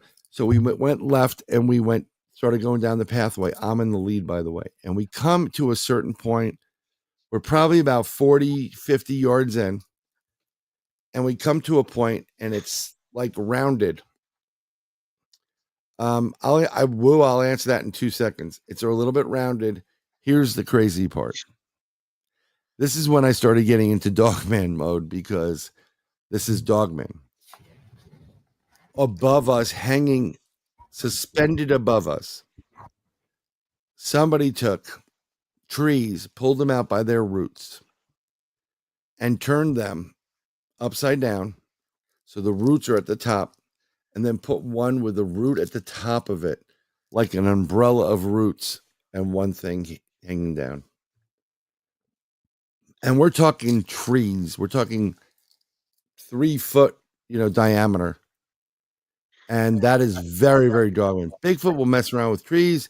They'll knock them over. They'll twist them. Dogman's like, oh, yeah, hold my beer. And they rip the tree out, and they hold it like an umbrella so it comes out, right? So I said, okay, this is interesting. And I know we both took pictures, and to this day, we can't find them. And I didn't lose them on a hard drive. I knew where I put, because I found the other pictures, but those pictures are no longer there. And he doesn't have them either. So I start walking, and Al goes, Bri, stop. I'm like, what? He goes, I'm getting a vibe that we're being led to something. We're being, led into something. He goes, back out of that. And Al and I are pretty good about picking up on each other, sensing wise. I mean, we've done enough about it, and we know enough about the subject matter that we just gel. And I said, I agreed. So we backed out. And I said, we'll go to town. We went to town. We got something to eat. I had like a bunch of caffeine. So did he. We came back out. It was night. Now we're doing the night portion of the program. So we said, you know what? We're not going to walk around the mound. We're just going to sit there in the chairs behind the monument. So I am to the left. If you're looking at the monument, I'm on this side. Al's on this side. I'm closer to the opening. There's some woods, and then it opens up to the utility corridor. There's a full moon. And it's getting cooler, and Al's having a problem with his camera, and he like brand new battery, and it's like not working. I said, let me see it. So I'd see it, and I'd run it, and it worked fine. You try it, Al. Wouldn't work with him. And he has this stupid ass look on his face. That's not Al. I'm like, what's wrong with you? He's like, oh, nothing, man, nothing. I'm like, yeah, no, something's wrong with you. Now, while this is all taking place, we're sitting there, having a conversation. My hand to God, Brian, this foggy mist rolls in through the woods and starts rolling over the entire burial mound like a freaking 1940s like werewolf movie. And we're like, this is not happening. And him and I like, dude, This, I mean, like, serious. I've never seen fog roll in like that. And it's like carpeting the floor. And I'm like, we're both getting a little bit of a weird vibe. And I'm like, this is insane. And I'm looking at him and he has that stupid grin on his face. Now, here's the problem. Al opens himself up too much sometimes on investigations. He's corrected a lot of that, but he opens it up and then you can get jumped. And even though, you know, I tell him don't do it. And I said, you're going to get jumped, you know. I'm calling bullshit. Yeah, he can call bullshit all he wants, but, you know, Al will do what Al wants. And Al knows Brian will do what Brian wants, but we do look after each other. I said, you know what? I got to get him out of here because if he stays here any longer, it's not going to be Al that's driving home. It's going to be, you know, somebody else. You know, and so when we came back to the location, instead of parking on the left side of the road closest to the entrance, we found this. Someone took this is a classic country type of, you know, inner America way of putting a light up. Take an old steel garbage pail top, drill a hole in it, put a light fixture, and just hang that there. And that's what we had. And we parked in front of it. And I remembered he had this small Jeep and I'm on the passenger side. And when I got out of the passenger side, when he parked there, I stepped down and I slid. It was we were on a grade. So I knew there was a 3-foot grade below the level of the car. So I said, I have to be careful. I have to step back before I step. Otherwise I'm going to go down the grade. I would have killed myself, like, you know, knocked myself out. So we parked on that side and we said, you know, we've had enough. We packed this stuff up. We're walking back out. Oh, by the way, the kids did come back in when we were there. We stopped them and we said, hey, can we ask you a question about the parrot? You know, like, you see anything here? And they said no. And they took off just as fast because they saw us coming back in. So that was still strange. But when we started walking back to the car, it was cold. I had a boatload of caffeine. I had to pee. I wasn't going to pee on the graves. I started walking over towards the Jeep. Al's walking to his Jeep. I go over to the right side, and as we're walking, we see eye shine, like big eye shine, not just the little deer stuff. And we're like, what the hell is that? Maybe it's a dog. You know, we heard dogs. Maybe it's a dog, or maybe it's a deer. Well, if it's a deer, it's pretty damn big, and it's a dog, it's really big. And I'm standing. Al's putting stuff away. I'm standing in the passenger side with the door open. So there's a door open, me a little bit. I am peeing there. And this thing is sitting in the shadow, probably 12 feet from me. So it's down the 3-foot grade, sitting in the shadow. There's a big log in front of it. So it kind of can't, like, you'd have to step over it to get to me and then climb up the 3-foot grade. And Al's like, get in the car, bro. I get in the car. And I'm like, I got to pee. He goes, you can pee later. I said, no, dude, I just broke the seal. We're not stopping at this point. And it was like Austin Powers, you know, like evacuation now. So I started doing that. And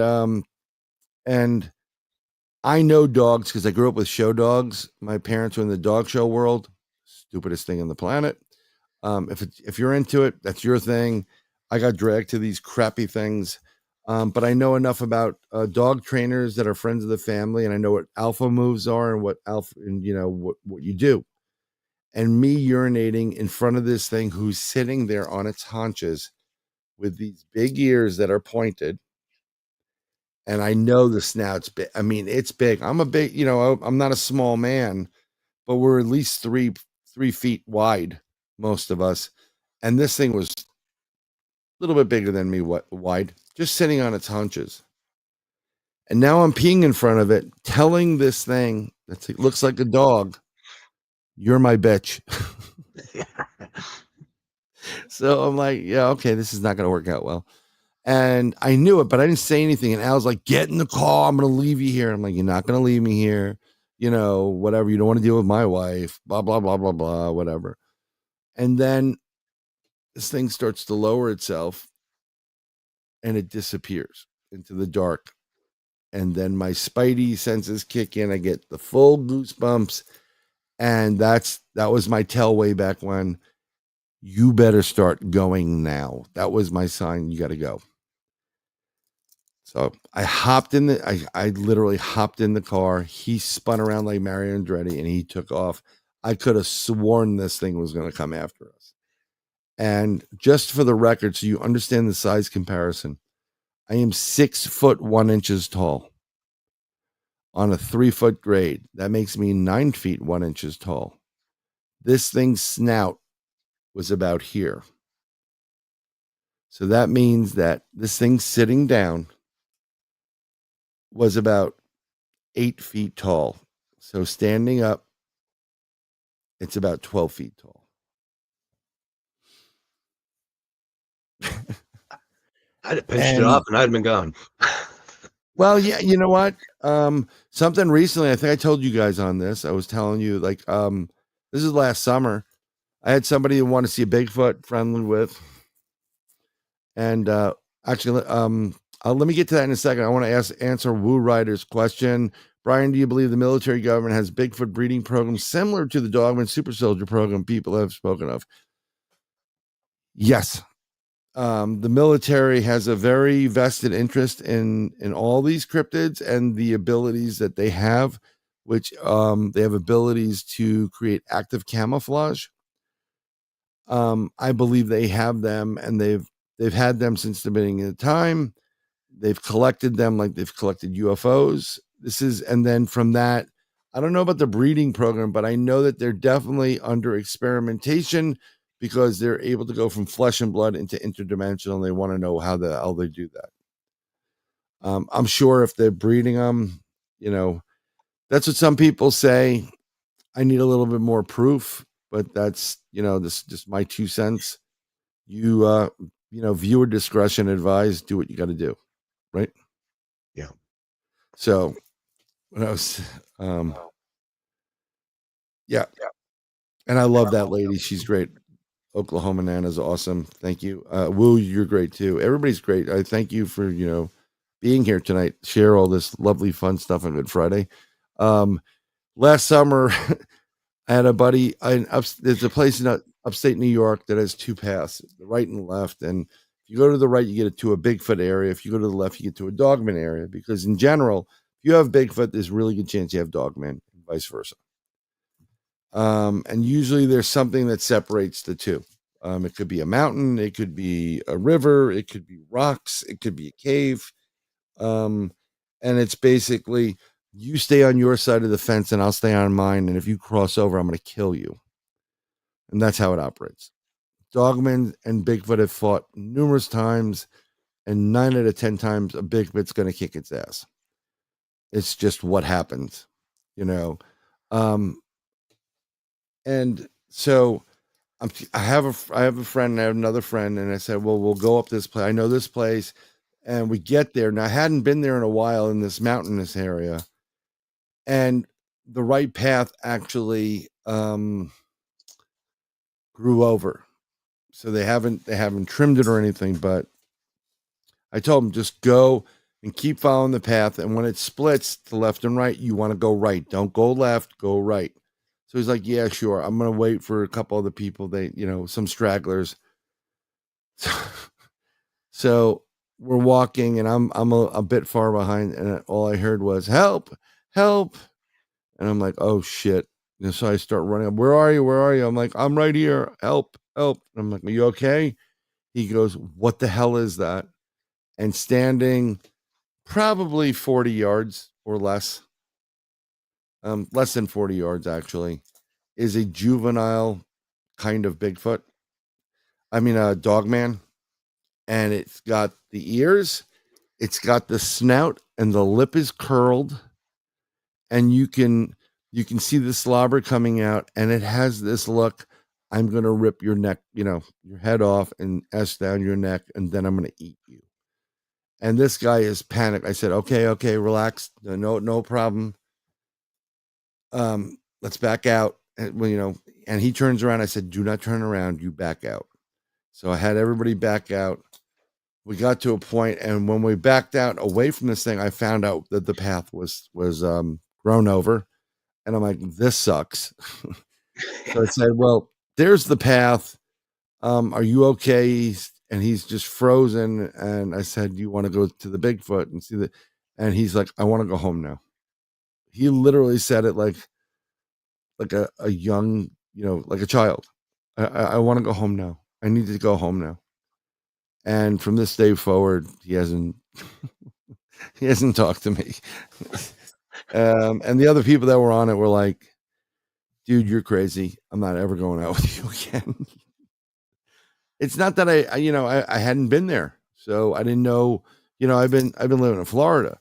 So I didn't know that path was grown over. And basically he went past the point where he should have made the right, gone right.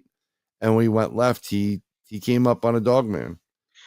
And a couple other friends that knew, like, what did you do to him this weekend? I said, I didn't do shit to him, but you can go ask him, but he's not going to answer you because he got the shit scared out of him.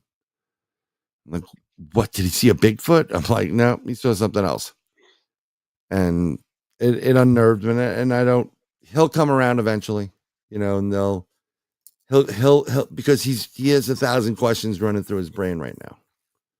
Like, what's that? How can that be? That can't be. That's fake. That's movies. That blah, blah, blah, blah, blah. And when he's ready, I'll tell him what it is. Yeah.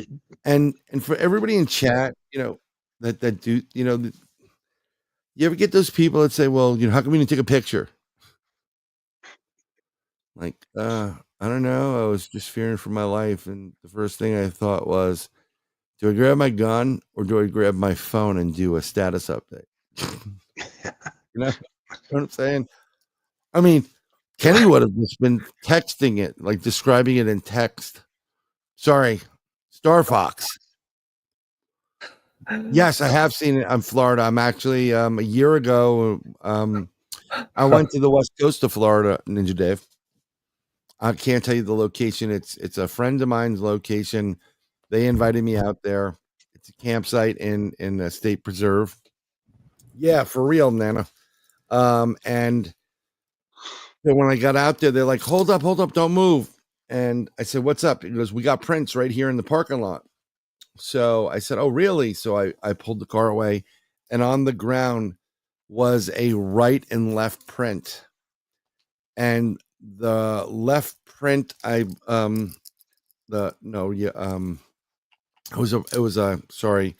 was a left and right print. The left print on the right side of it was more adult. It's about 19 plus inches. And the other one, which was a baby, was about 12 inches footprint, like toes, digits, the whole thing. I did, the best part about Apple at one point is that they have the LiDAR in it. So you can use the LiDAR camera to do LiDAR things and get 3D imaging, and then get the length and the depth, and you can print it out too, which is great, So we set up camp, waiting for his buddy Chris to come, and we go out to get some wood for the fire. Because when you rent these campsites, it's like 20 acres, and you rent it all, and then you can camp wherever you want. Chris camps all the way to the, deep in the woods one area. I camped closer to where my buddy was and his friend. Not being there, I didn't know where you wanted me to camp, but it was our own private campsite. And while we're sitting there away from my tent, which was closest to the woods at that point, we kept getting the ping, ping, stuff hitting my tent. And there are no, in Florida, there's no pine cones that I'm aware of. I mean, I know that I've seen them in northern Florida, but I really don't see too many pine cones in the area I was in. And on the West Coast, near Clearwater, we'll just say, I didn't see any pine cones, and I'm in a state preserve, and they're probably there, but I don't see them. And I'm like, are you hearing the stuff that's going on right now? Something's hitting my tent. He goes, yeah, we hear this. They do that a lot here. So they threw it. And so I said, okay. So we go out and get some wood. And while we're doing the wood, it's me, my buddy Steve, this other girl, Carol, getting wood. We're cutting stuff up. to build a fire. And we hear the biggest knock on the planet. Boom! I'm like, what the fuck is that? Like, was that you? No, it wasn't me. And we're like, is Chris here? And Chris was here, but he didn't even hear it. It coincided with him arriving. So he had no idea. So I'm like, whoa. We walked over. We didn't see anything. It was like, I know who you guys are, you know. So I wanted to stay in that camp that night. But it was their, you know, this is their area. They had plans. So we go and we park at the next area stop in this park there at 11:30 at night. And we all start walking into an older primitive campsite, which is 7 miles into the woods. And it's a long walk. You know, for someone that hasn't done it in a while. I'm wearing, like, you know, long pants, a shirt, a sweatshirt. It's probably about 98% humidity. It's about 102 degrees. It's at night. I am dying. and I've got to walk in these boots, and I got to walk in certain areas because the hogs come out and they undo the road. They dig in the road for whatever they're eating, the crap. And it makes the road so wobbly, so you can twist your ankle at any point. And we go out there because at one point there was a report by a ranger that he went out to put something up in the old campsite and he forgot it.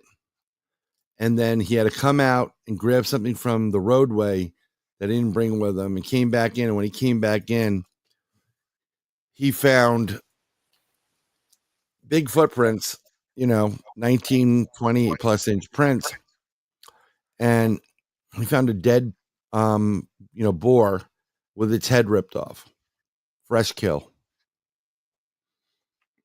So we're like, ooh, this is why they're going there. Yeah. But we didn't have any, we really didn't have any action whatsoever. So I'm just wiped out by this point. So we left at 11:30. We got there about 3 a.m, 3 and change. And then we're like, we had to walk back out. So we walk back out. We eventually get to the car. We drive back over to the campsite, and my tent isn't the ones you can stand up in. It was, I haven't camped in forever.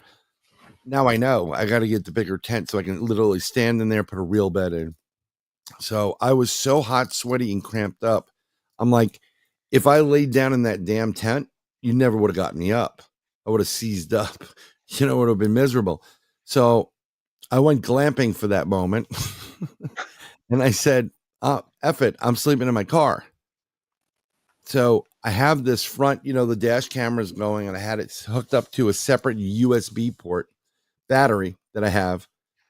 And I was so tired. I turned the car on, and I'm like, I'm exhausted. So where my car is parked, it's like you could park 3 cars in one area. Then there's a little opening of the car park.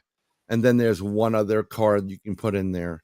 And then they have these 2x6s that outline the area so you can't drive into the campsite.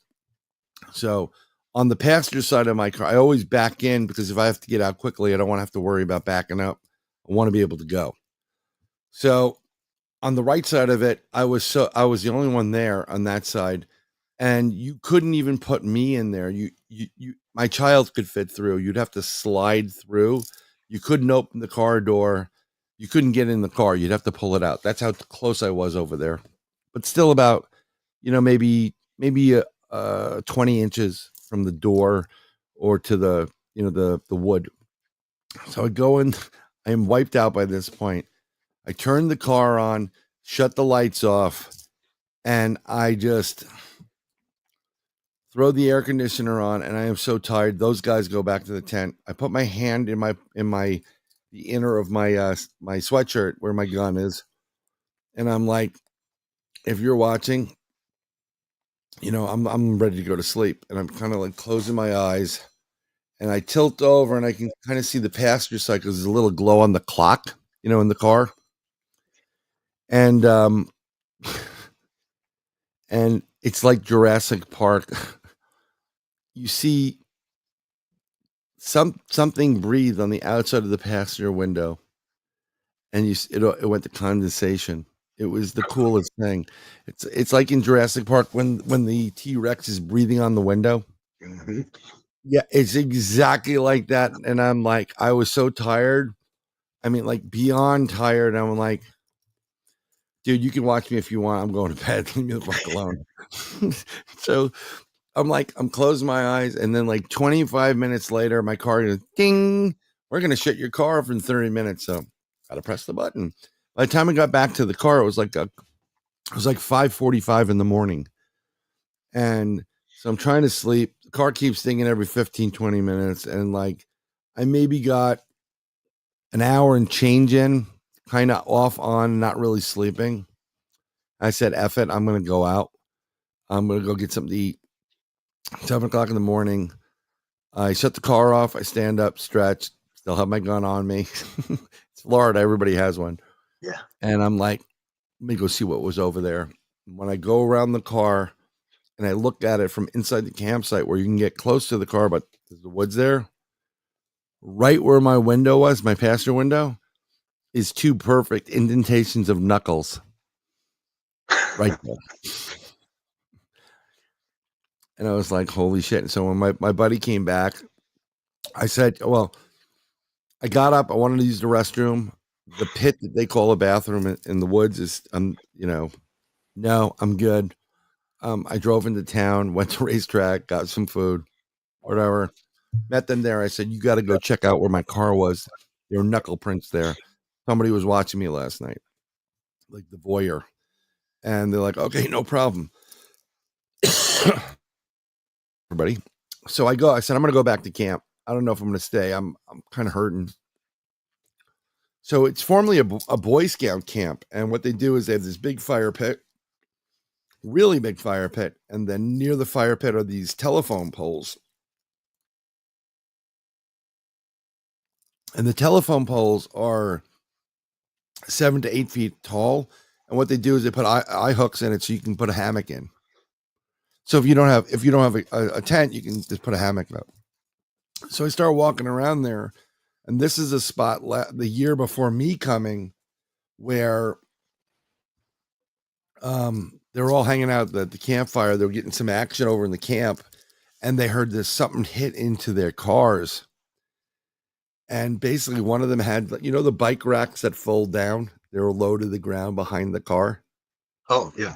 Well, one of them left that down, and a Bigfoot, not knowing it, walked into it, like hit its shin, and like everything was rattled. And when they got there was a huge handprint on their car. So it's a known area. So while they were out, I'm looking around and I see these impressions in the ground that have been there for a while. And I'm like, those are footprints. And I have them on, I'm sorry I didn't bring them in this form. It's hard to see when you do LiDAR without moving it around. So I may start doing a video of it so people can see the depth. I found a 27-inch footprint, and then of on the right of the right foot.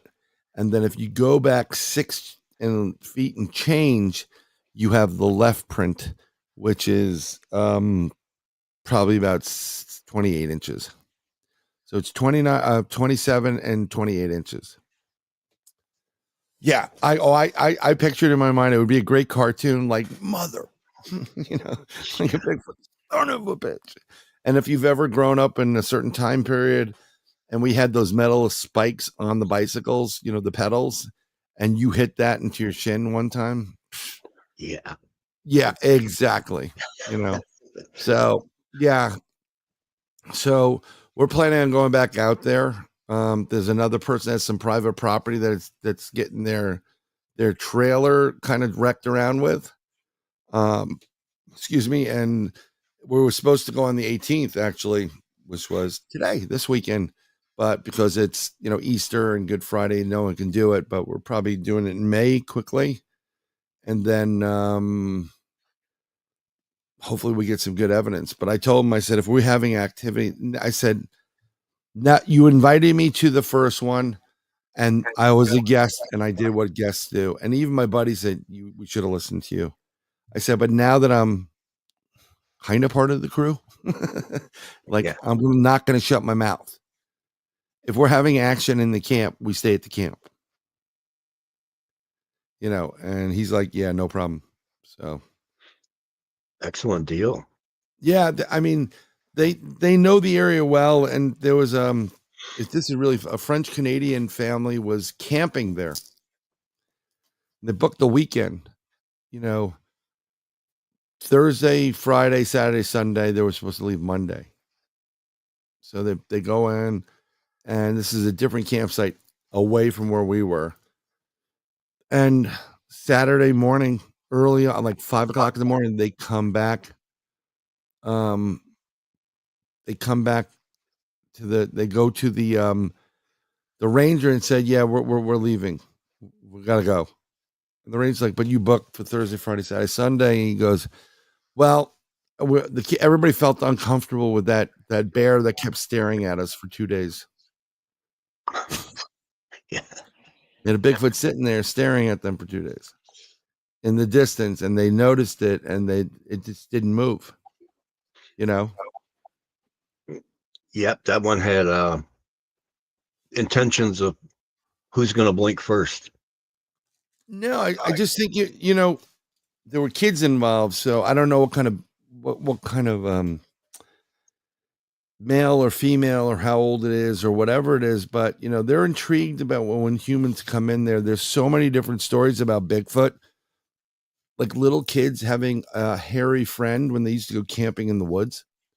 Yeah. I hope I hope my hairy friend's still back, and the parents just think it's just some kid with a lot of hair. No, they're interacting with a Sasquatch, and they're just playing with them like normal kids. And when just think about it, like, what kind of life do they have? Yeah. I mean, you got to do something if they're half as intelligent as what people give them credit for. Kids are kids, they want to play. They see kids playing and they're like, I want to play.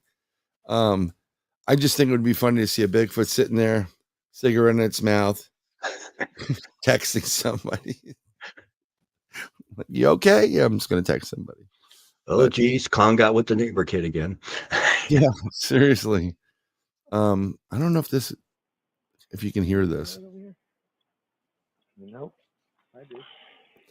This was, I didn't play it. It's a growl. It's too low, but I'm standing. This is from that Letchworth village, and it's way too low. And I apologize to you. I go, do you hear that over there? Al goes, nope. I said, did you say anything? And Al goes, nope. And the next thing you hear is right next to us, but you have to have headphones on.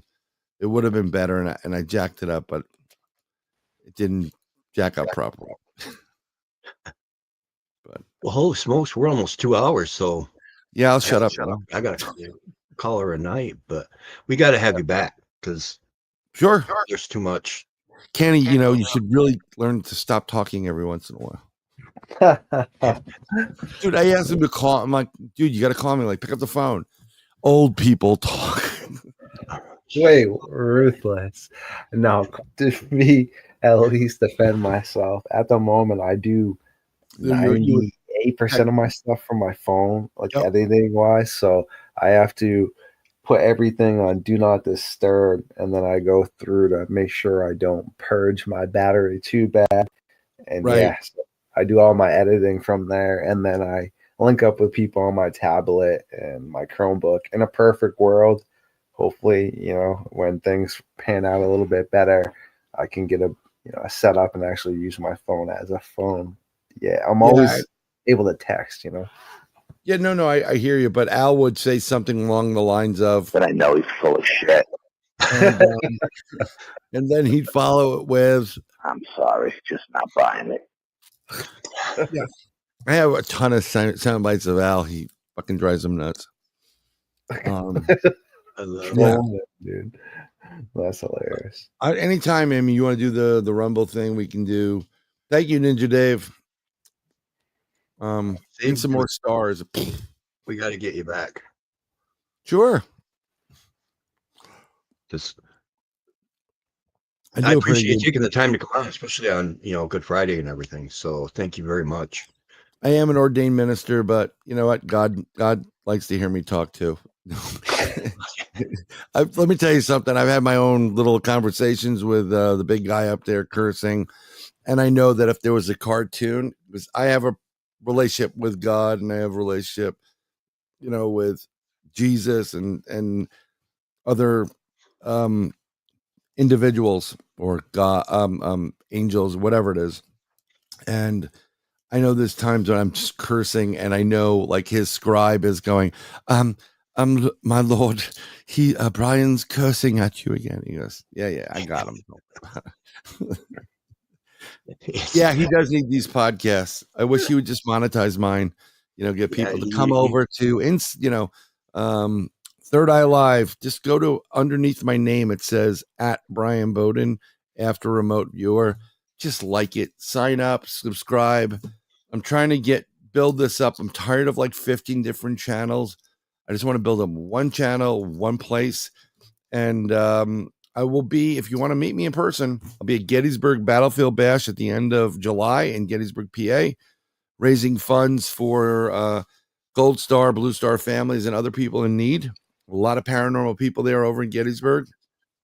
And then in September, I will be a speaker at the Crossing Realms conference in Richmond, Missouri, September 19th and 20th. What's up, Milkshake? And I'm there. I'm presenting probably on Dogman, and I may be on the panel at Gettysburg. But either way, you can hang out. I may do readings. I don't know. I do readings for people, and if you want to reach me, just look for my name on Facebook, Brian M. Bowden, and you'll find me, and you'll find a picture of me, and just say, hey, I saw you on Brian Barber's Bigfoot, show, and who's the guy? Kenny, he talks too much. And you can ask any questions you want, and I hope everybody has a blessed Good Friday, what's left of it, and a blessed Easter, and be good to each other. Life gets better that way, Thank you very much. Kenny, Pleasure, any final thoughts before, to finally shut you up? I'm getting bullied over here. Laugh out loud, right? Can you give me final thoughts? No.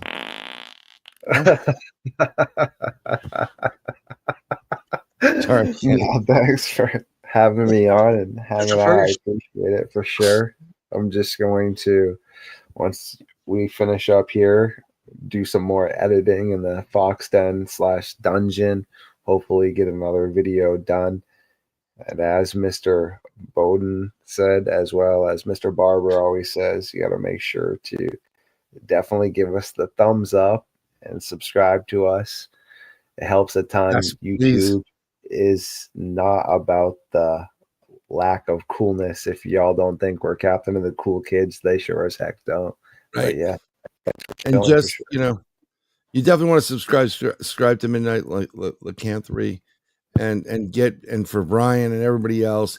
And if you look at Kenny right now in that image and you listen to this, it rubs the lotion on its skin or else it gets the hose again. That's what I'm thinking. I'm in the hole, Kenny. Oh boy. And on that happy note, folks, have a great Easter weekend. Have a good night.